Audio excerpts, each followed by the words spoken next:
Chapter 10. The Giant with the Hammer. The road led for a time through a pretty farm country, and then past a picnic grove that was very inviting.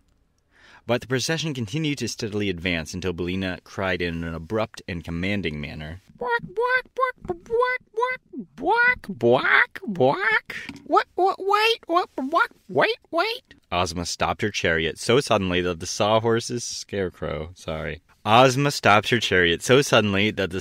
sawhorse nearly ran into it, and the ranks of the armies tumbled over one another before they could come to a halt.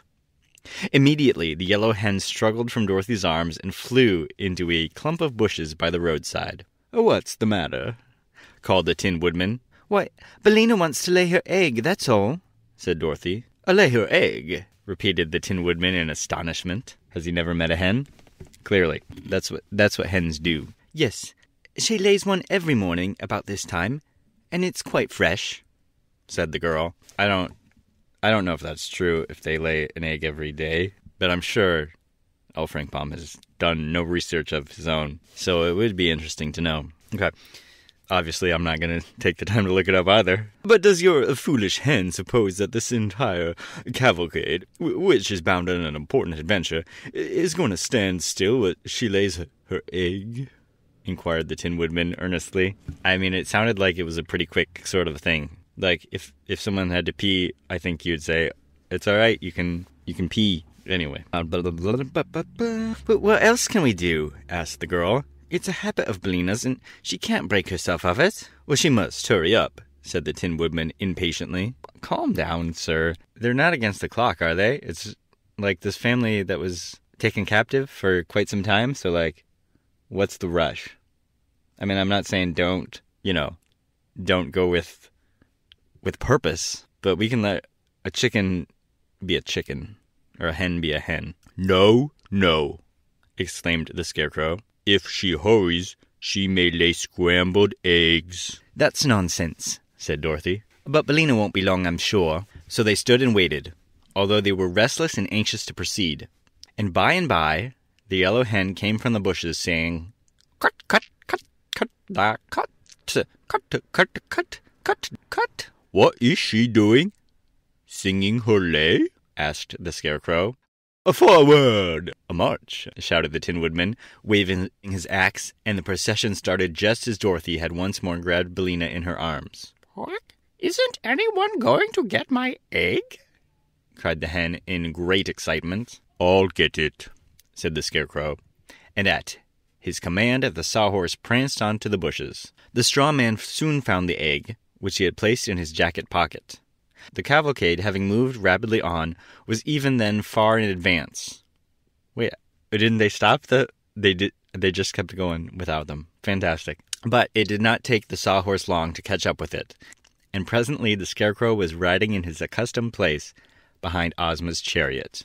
"What shall I do with the egg?" he asked Dorothy. "I do not know," answered the girl. "Well, perhaps the hungry tiger would like it." "It would not be enough to fill one of my back teeth," remarked the tiger. "A bushel of them, hard-boiled, might take the edge off my appetite, but one egg isn't good enough for anything that I know of." Actually, I do agree. Like, if you split half a muffin, let's say. One time, my sister wanted to split a muffin in half, and I was like, that's just going to make me more hungry if I have only half of a muffin. Like, it would be better to not eat at all. Anyway, thank you, Tiger, for vindicating my cause after all these years. "No, it would not make even a sponge cake," said the Scarecrow thoughtfully. That is a good thought. "The Tin Woodman might carry it with his axe and hatchet. What? But after all, I may keep it myself for a souvenir." So he left it in his pocket. I don't know what that was, that whole conversation. They had now reached the part of the valley that lay between two high mountains which Dorothy had seen from her tower window. At the far end was a third great mountain, which blocked the valley and was the northern edge of the land of Ev. It was underneath this mountain that the Gnome King's palace was said to be, but it would be some time before they reached that place. I'm just going to point out there was no punctuation between those. There were like two sentences. I don't know, not to nitpick. The path was becoming rocky and difficult for the wheels of the chariot to pass over, and presently a deep gulf appeared at their feet, which was too wide for them to leap. So Ozma took a small square of green cloth from her pocket and threw it upon the ground. Why not use that magic carpet you have? What is a cloth going to do? At once, it became the magic carpet. Oh, all right. Never mind. She's all good to go. It became the magic carpet and unrolled itself far enough for the cavalcade to walk upon. The chariot now advanced, and the green carpet unrolled before it, crossing the gulf on a level with its banks, so they all passed over in safety. "That was easy enough," said the Scarecrow. "I wonder what will happen next." That's the whole, I think, summary of these books. Is like, that was easy. What's next? He was not long in making the discovery, for the sides of the mountain came closer together until finally there was a narrow path between them, along which Ozma and her party were forced to pass in a single file. They heard a low and deep thump, thump, thump, which echoed throughout the valley and seemed to grow louder as they advanced. Then, turning the corner of the rock, they saw before them a huge form, which towered above the path more than 100 feet. The form was that of a gigantic man, built out of plates of cast iron, and it stood with one foot on either side of the narrow road and swung over its right shoulder an immense iron mallet, which constantly pounded the earth. These resounding blows explained the thumping sounds that they had heard, for the mallet was much bigger than a barrel, and where it struck the path between the rocky sides of the mountain, it filled up the space through which our travelers were obliged to pass. Of course, at once they halted, a safe distance from the terrible iron mallet. The magic carpet would do them no good in this case, for it was only meant to protect them from dangers upon the ground beneath their feet, and not dangers that appeared above them. "Well," said the Cowardly Lion with a shudder, "it makes me dreadfully nervous to see such a big hammer pounding so near my head. One blow would crush me into a doormat." "Their iron giant is a fine fellow," said Tick-Tock, "and works as steadily as a clock. He was made for the Gnome King by Smith and Tinker, who made me, and his duty is to keep folks from finding the underground palace. Is he not a great work of art?" "Can he think and speak as you do?" asked Ozma, regarding the giant with wandering eyes. "No," replied the machine. "He is only made to pound the road and has no thinking or speaking attachment. But he pounds very well, I think." "Too well," observed the Scarecrow. "He is keeping us from going farther.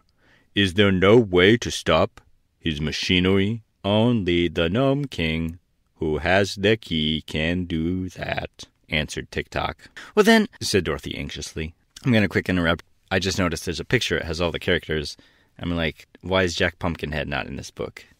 Like, why did he not tag along? Because, again, I've said this before, but I think you now have too many characters. We're just introducing new ones. Tick-Tock.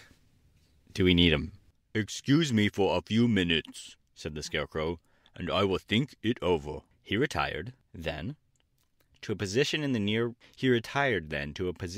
rear, where he turned his painted face to the rocks and began to think. Oh no. Meantime, the giant continued to raise his iron mallet in the air and to strike the path, terrible blows that echoed throughout the mountain like the roar of a cannon.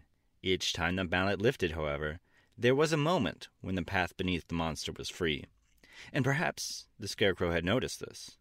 For when he came back to the others, he said, "The matter is a very simple one after all.